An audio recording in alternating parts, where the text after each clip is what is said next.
Hello बच्चों, my self Rahul Sharma.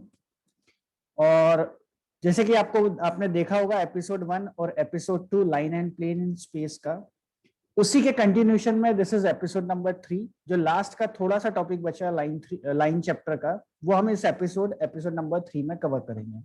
जिन लोगों ने एपिसोड 1 और एपिसोड 2 नहीं देखा है वो प्लीज उसको देख लीजिए, क्योंकि पूरा कंटिन्यूशन में।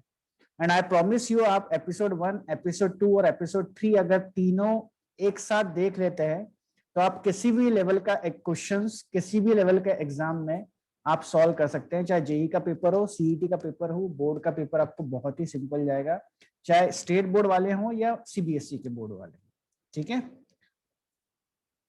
सो this is my academy name, Dastra academy, इसी नाम से चैनल है। अगर आपको वीडियोस पसंद आए, आपको कंटेंट पसंद आए तो प्लीज लाइक एंड शेयर करिए और सब्सक्राइब भी करिए चैनल को, और अपने फ्रेंड्स को भी इसको शेयर करिए। ओके, तो हमारा पार्ट 1 शुरू है, which is straight line space, और पिछले एपिसोड से ही हम कंटिन्यू करते हैं। तो जिन बच्चों ने पिछला एपिसोड देखा होगा, उसमें अगर आपको याद होगा, लास्ट क्वेश्चन हमारा जो था कि एक पॉइंट दिया था, वहां से हमने एक परपेंडिकुलर ड्रॉ की थी, एक लाइन को, and we have to find that foot of that perpendicular and also the distance of that perpendicular line। ठीक है, वो हम लोगों ने कैलकुलेट किया था। तो सेम उसी प्रकार का क्वेश्चन है, थोड़ा सा एक डिफरेंस है। क्या डिफरेंस है मैं बताता हूं, आगे देखते हैं। क्वेश्चन है find the foot of the perpendicular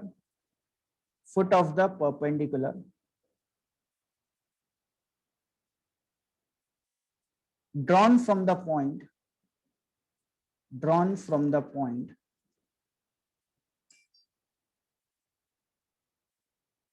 2i minus j plus 5k to the line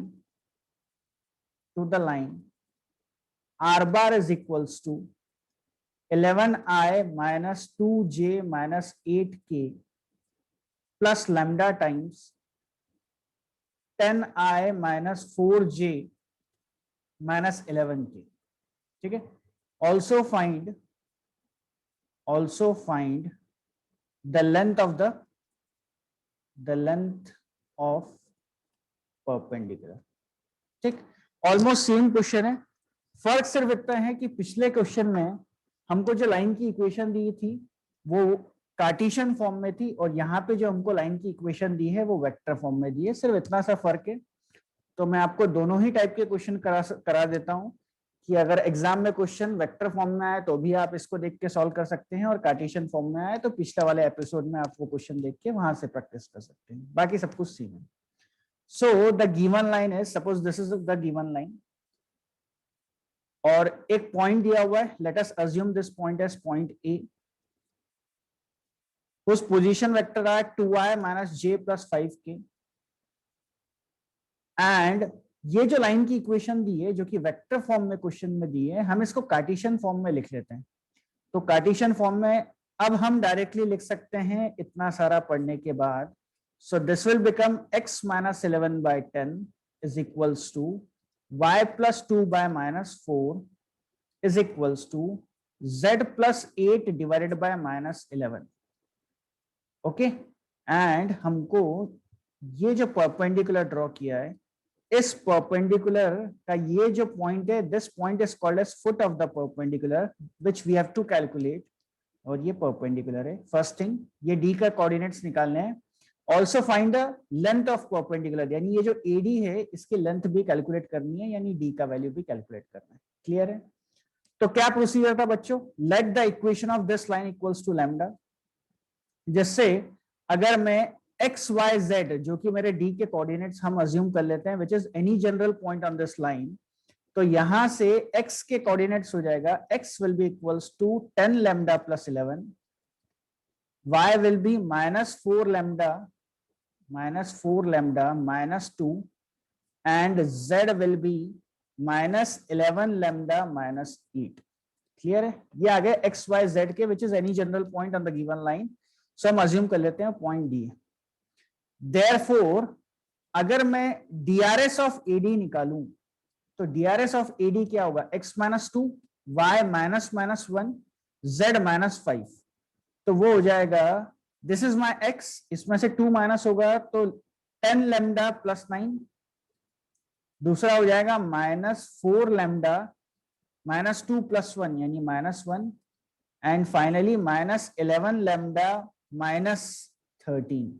ये हो गया DRS ऑफ AD और ये हमारी लाइन है।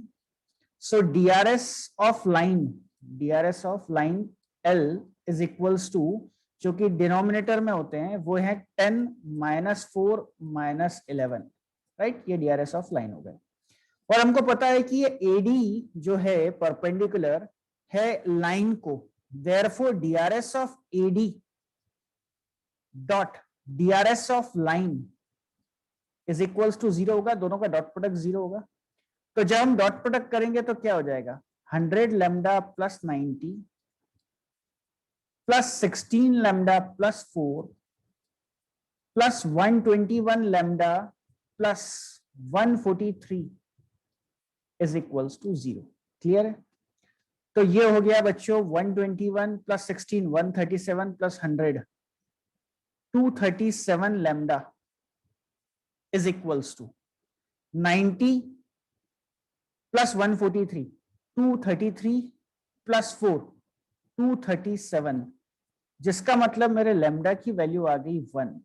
तो यहां से हमें लैम्डा की वैल्यू मिल गई है। देयरफॉर अगर मैं इस एक्स वाई जेड में अगर लैम्डा की वैल्यू पुट कर देता हूं तो मेरी एक्स की वैल्यू आ गई है 21 -6 एंड -19। ओके, एंड फाइनली मुझे ये d का वैल्यू निकालना है। तो d का वैल्यू हम कैसे निकाल सकते हैं, by using distance formula. Okay, तो डिस्टेंस फॉर्मूला क्या हो जाएगा, अंडर रूट ऑफ 21 - 2 19 का स्क्वायर होता है 361 प्लस -6 प्लस 1 5 -5 का स्क्वायर 25 प्लस -19 -5 -24 का स्क्वायर हो जाता है 576। तो इसको सॉल्व करने के बाद हमारी लेंथ ऑफ द परपेंडिकुलर क्या आती है, जरा ध्यान से देखिए क्या आएगा, जरा बताइए। क्या आएगा? अच्छा, यहाँ पे एक सिली मिस्टेक दिखी आपको, यहाँ पे -237 आना चाहिए, जिसके कारण लेमडा का वैल्यू -1 हो जाएगा। और लेमडा का वैल्यू -1 होने के कारण हमारे कोऑर्डिनेट्स में थोड़ा सा चेंज हो जाएगा, जिसके कारण हमारा ऑप्शन मैच नहीं हो रहा है। तो ऐसे सिली मिस्टेक से आप लोग बचिए। तो -10 + 1 इज -1, ये हो जाएगा 4 - 1 3, ये हो जाएगा 11 - 13 यानी -2। तभी तो बोलूं इतनी बड़ी वैल्यूज कैसे आ गई।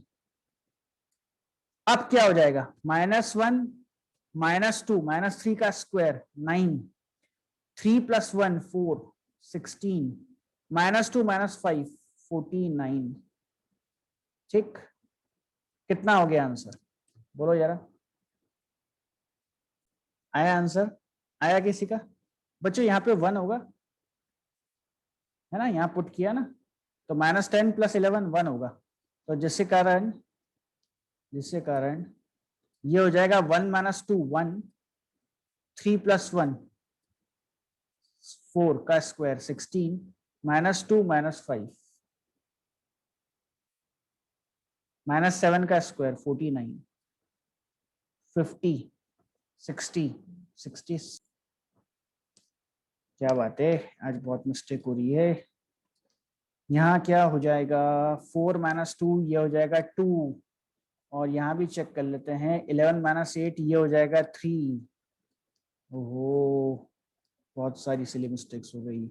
1 - 2 -1 का स्क्वायर 1 2 + 1 3 का स्क्वायर 9 +4। अब ठीक है, सो मेरा परपेंडिकुलर डिस्टेंस आ गया √14। क्लियर है? ये हमारा आंसर है। ठीक, कैलकुलेशन सह रहे होते तो इस पे ध्यान दीजिए। ओके, क्लियर है सबको? लिख लीजिए, है ना, वीडियो पॉज करिए, लिख लीजिए। चलो आगे बढ़े, अगला क्वेश्चन देखें क्या है। एक क्वेश्चन और सेम, जो एनसीईआरटी एग्जाम्पलर का क्वेश्चन है, और इसके क्वेश्चंस अच्छे होते हैं तो ध्यान से देखिए। क्वेश्चन है फाइंड द, है ना, अपने आप में यूनिक क्वेश्चन है, विच इज अगेन इंपॉर्टेंट। ये क्वेश्चन जेईई में भी पूछा गया है। find the image of the point, find the image of the point 163 in the line,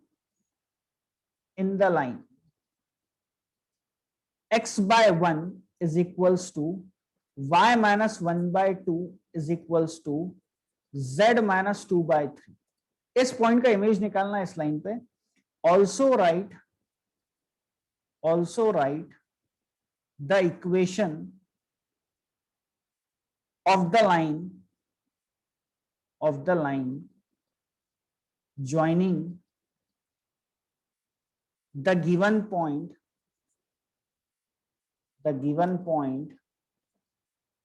and its image, and find the length of the line segment,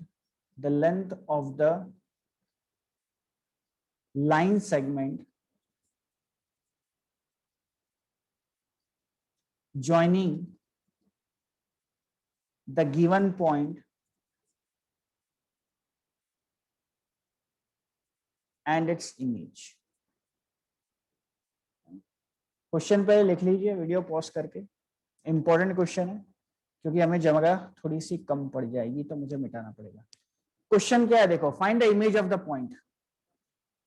ये point है, इसकी image बन रही है इस लाइन में, तो हमें बताना है उस इमेज का कोऑर्डिनेट्स क्या होंगे. Also find the equation of the line joining the given point and its image. उस पॉइंट को इमेज से कनेक्ट करने वाली लाइन की इक्वेशन क्या होगी. And find the length of the segment joining the given point and its image. Okay, चलिए, I hope आप लोग ने क्वेश्चन लिख लिया होगा.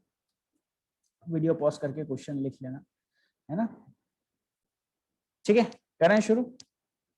देखो, तो हमको एक लाइन की इक्वेशन दी थी और कार्टेशियन फॉर्म में दी हुई, तो ये हमारी लाइन की हो गई सपोज. और लाइन की इक्वेशन हमको क्या दी है, x by 1 is equals to y minus 1 by 2 is equals to z minus 2 by 3. ये लाइन की इक्वेशन. और यहाँ पे एक पॉइंट दिया है, सपोज पॉइंट A जो कि दिया हुआ है 163. हमें निकालना है इस पॉइंट की इमेज इस लाइन में.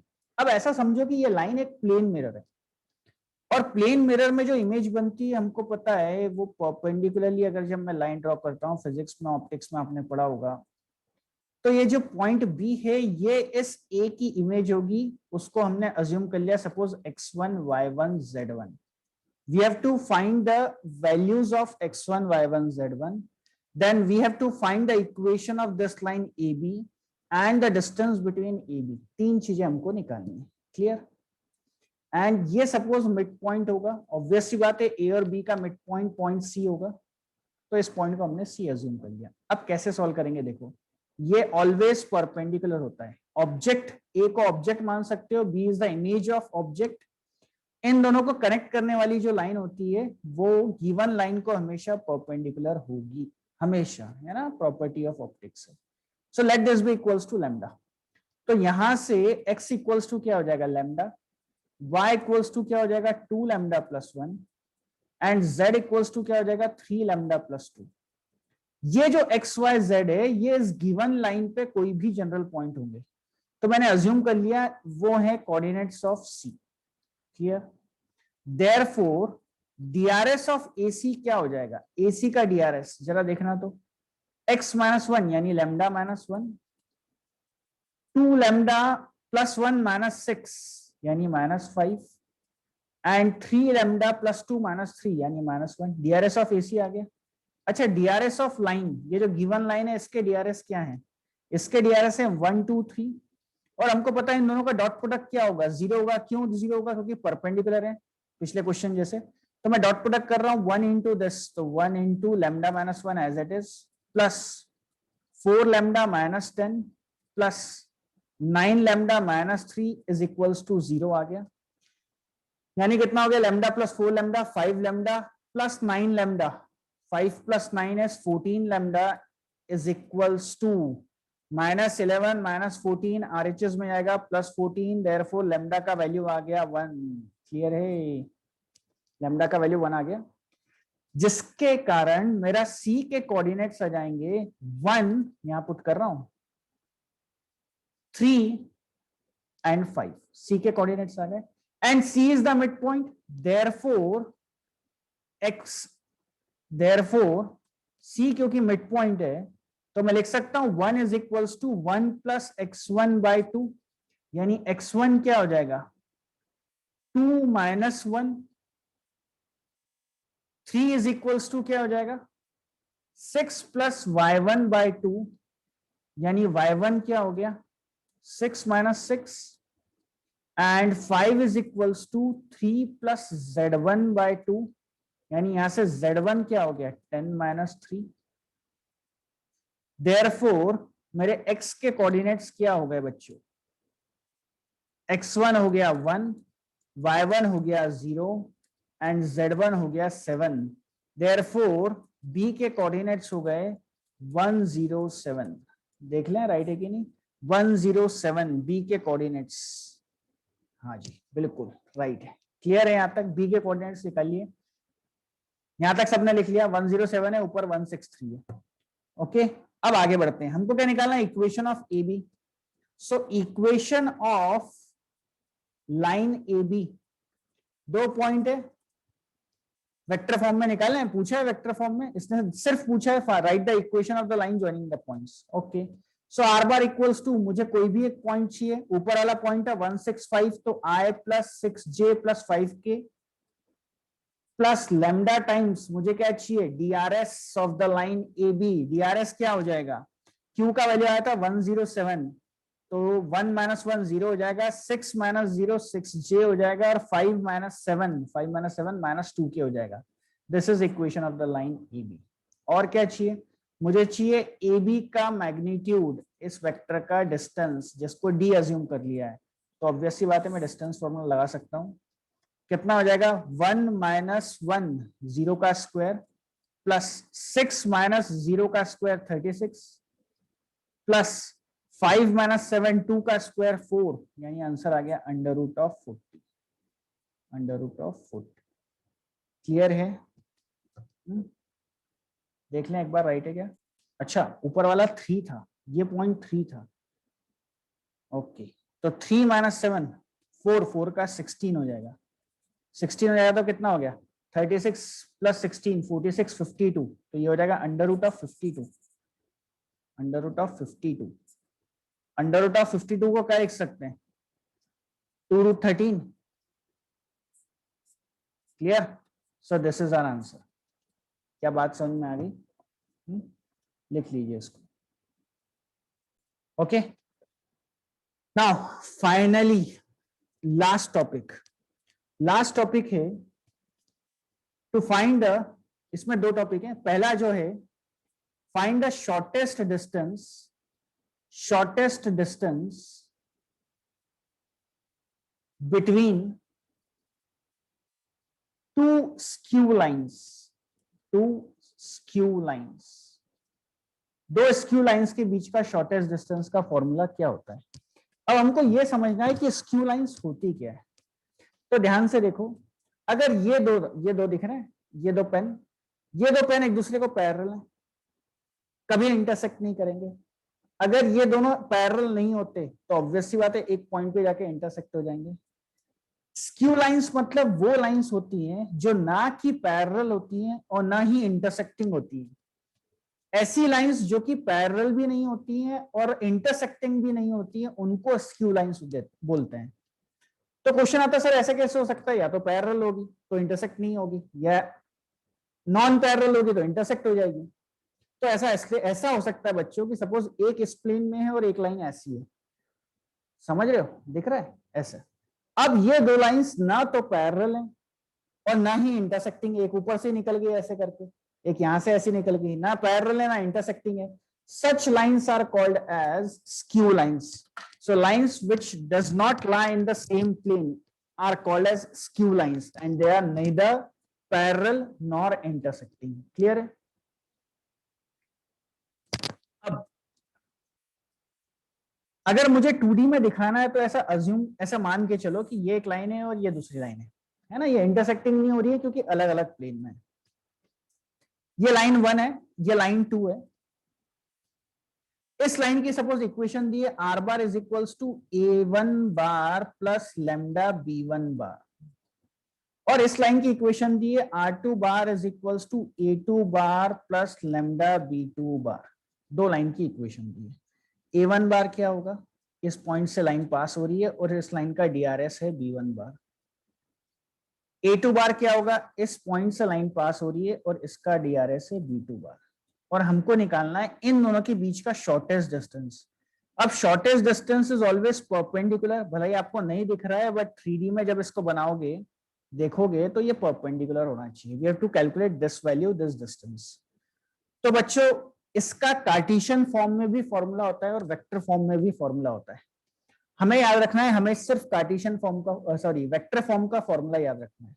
कार्टेशियन फॉर्म का फॉर्मूला याद करने की जरूरत नहीं है क्योंकि फॉर्मूला बहुत बड़ा है, और अगर एग्जाम में जो क्वेश्चन आता है उस क्वेश्चन में अगर कार्टेशियन फॉर्म में भी लाइन का इक्वेशन दिया रहेगा तो हम उसको वेक्टर फॉर्म में चेंज कर लेंगे, जो कि बहुत इजीली हम सीख गए कैसे करना है।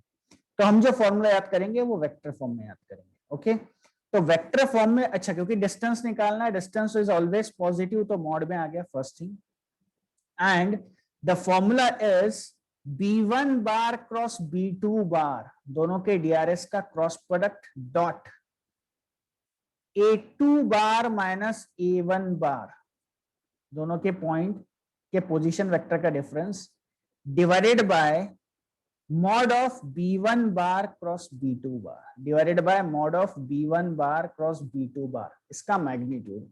This is the formula to calculate the shortest distance between skew lines. I hope clear है। आपको सिर्फ और सिर्फ यही फॉर्मूला याद करना है, कार्टेशियन फॉर्म का फॉर्मूला याद करने की जरूरत नहीं है। अगर क्वेश्चन में कार्टेशियन फॉर्म के इक्वेशन में लाइन देगा तो उसको वेक्टर फॉर्म में कन्वर्ट कर लीजिए। ओके, क्लियर है, गुड, इसको लिख लो। इसी में सेकंड पॉइंट जो आता है कि अगर हमसे पूछे कि find shortest distance between two parallel lines, ठीक है, इससे पहले स्क्यू लाइंस थी, अब दो पैरेलल लाइन है, दोनों पैरेलल लाइन सेम प्लेन में है, तो this is line 1, this is line 2, दोनों पैरेलल है, इनके बीच का शॉर्टेस्ट डिस्टेंस निकालना है, तो this will be the shortest distance which will be perpendicular to both the lines. Clear, this is line 1, this is line 2। अब जरा ध्यान से देखना, r bar equals to A1 bar plus lambda B1 bar, r bar equals to A2 bar plus lambda B2 bar, but क्योंकि दोनों एक दूसरे को पैरेलल हैं तो दोनों के DRS सेम होना चाहिए, इसलिए ये भी V बार होना चाहिए और ये भी V बार होना चाहिए। तो एग्जाम में सर कैसे पता करें, तो एग्जाम में ऐसे पता करना है कि अगर दोनों के DRS सेम रहते हैं तो वो ये वाला फॉर्मूला यूज करेंगे, दोनों के DRS अलग अलग रहते हैं और शॉर्टेस्ट डिस्टेंस पूछता है, इसका मतलब वो स्क्यू लाइन से। क्लियर है, अगर दोनों के DRS सेम या प्रोपोर्शनल रेशियो सेम आता है तो पैरेलल लाइन से, यानी ये वाला फॉर्मूला यूज करना है, और इसका फॉर्मूला हो जाता है, दोनों के DRS सेम है इसलिए B बार dot A2 bar minus A1 बार, यहाँ क्रॉस प्रोडक्ट है, डिवाइडेड बाय एक सेकेंड, यहाँ पे हमारा क्रॉस प्रोडक्ट है, divided by magnitude of B बार। ठीक है, ये फॉर्मूला है पैरेलल लाइंस का। B बार क्योंकि दोनों का सेम है इसलिए B1 B2 की जगह B बार आएगा, क्रॉस प्रोडक्ट आएगा A2 बार माइनस A1, इसको आगे पीछे भी कर सकते हो। ऊपर का सॉल्व करोगे तो क्या मिलेगा, वेक्टर मिलेगा, उसका मैग्नीट्यूड डिवाइड बाय मैग्नीट्यूड, तो आपको डिस्टेंस आ जाएगा। क्लियर है, एक क्वेश्चन सॉल्व करके बताता हूँ स्क्यू लाइंस का, क्योंकि पैरेलल लाइंस का सिंपल है, आप खुद से कर सकते हैं। ओके, आ जाओ क्वेश्चन देखते हैं, और कौन सा फॉर्मूला यूज करना है कैसे समझना है। क्वेश्चन है find the shortest distance between the lines. R bar is equals to 4i minus j plus lambda times I plus 2j minus 3k and R bar is equals to I minus j plus 2k plus mu times 2i plus 4j minus 5. Clear? दो lines दिए, दोनों के बीच का shortest distance निकालना है।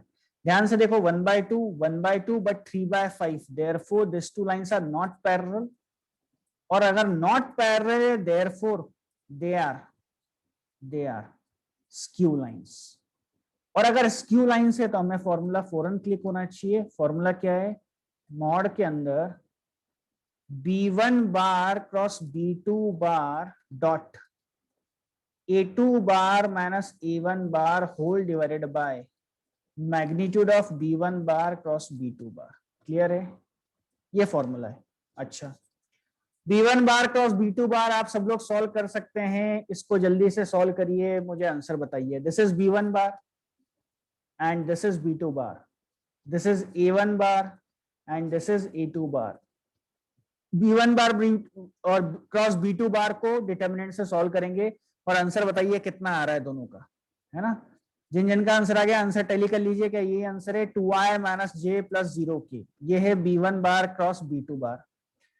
और A2 bar minus A1 बार, बोलिए जल्दी क्या हो जाएगा? A2 बार माइनस A1 बार माइनस 3i, दिखा minus 3i plus 0j plus 2k, ये हो गया। अच्छा, और क्या चाहिए डिनोमिनेटर में? इसका मैग्नीट्यूड भी चाहिए, तो इसका मैग्नीट्यूड क्या हो जाएगा? 4 plus 1 5 under root of 5। Therefore distance is equals to क्या हो जाएगा? दोनों का dot product -6 plus 0 divided by √5, और मॉड से बाहर निकलेगा तो आंसर कितना हो गया? 6/√5। That's it, this is your answer. Very simple, shortest distance.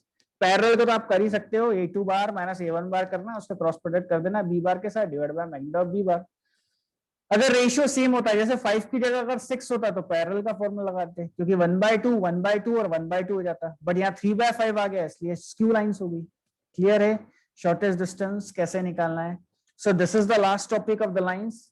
इतना आपको एपिसोड 1, एपिसोड 2, एपिसोड 3 पूरा एक साथ एक बैठक में देखिए तो आपको पूरा चैप्टर क्लियर हो जाएगा। और बच्चों, प्लेन जो अगला टॉपिक है पार्ट 2 जो है, प्लेन आने के लिए आपको लाइन चैप्टर बहुत अच्छे से आना चाहिए। क्लियर है? इससे पहले 3D ज्योमेट्री भी दिया हुआ है और वेक्टर्स के भी वीडियो आने वाले हैं। तो आपको बोर्ड में जो बच्चे जेईई के लिए प्रिपेयर कर रहे हैं और सीईटी के लिए प्रिपेयर कर रहे हैं, जो वीआईटी के लिए प्रिपेयर कर रहे हैं, बिट सेट के लिए प्रिपेयर कर रहे हैं, उन सभी के लिए ये वीडियोस बहुत हेल्पफुल हैं। Clear? Okay, thank you. Please like and subscribe the channel और अपने फ्रेंड्स को भी शेयर करिए। Okay, thank you.